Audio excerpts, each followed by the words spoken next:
Karena tak bisa keluar rumah selama pandemi, banyak warga AS akhirnya memborong elektronik untuk meluangkan waktu hingga untuk bekerja dan belajar. Salah satu akibatnya, chip semikonduktor menjadi barang langka. Dan ditambah perbakan COVID yang mengganggu produksi dan distribusi, keterbatasan ini berlanjut hingga 2022. Well, it seems that chips are inside everything. Initially, they were niche markets for things like hearing aids, electronics that NASA used, and satellites. But today they're in almost everything.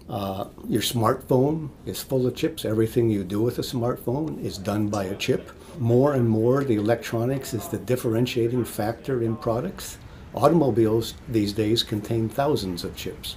You ask what it would be like without chips? Well, it would be like the 1940s. Gangguan rantai pasok global akibat pandemi mengingatkan akan perlunya membangun kapasitas produksi dalam negeri untuk produk strategis seperti semikonduktor.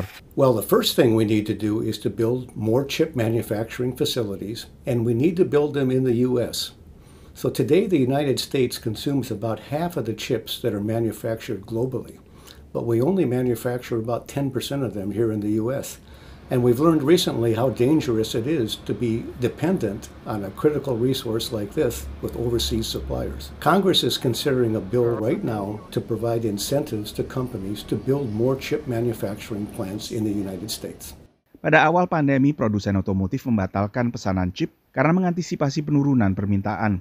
Semikonduktor ini lalu diborong produsen barang elektronik, mulai tablet, laptop, hingga konsol video game. Begitu permintaan akan mobil ternyata meningkat, produsen otomotif akhirnya harus menunggu. So what really happens is basically you can think that the amount of chip making capacity is fixed in the near term, and with consumers demanding so many tablets and computers, the chip makers were producing the high-end chips that go into those products, and that resulted in the chips that the automakers need, which are older generation, very low-value chips, essentially going to the back of the production line.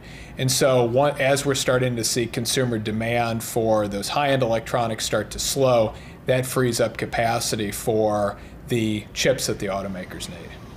Hopefully by the latter half of 2022, the chip shortage will have pretty much straightened itself out.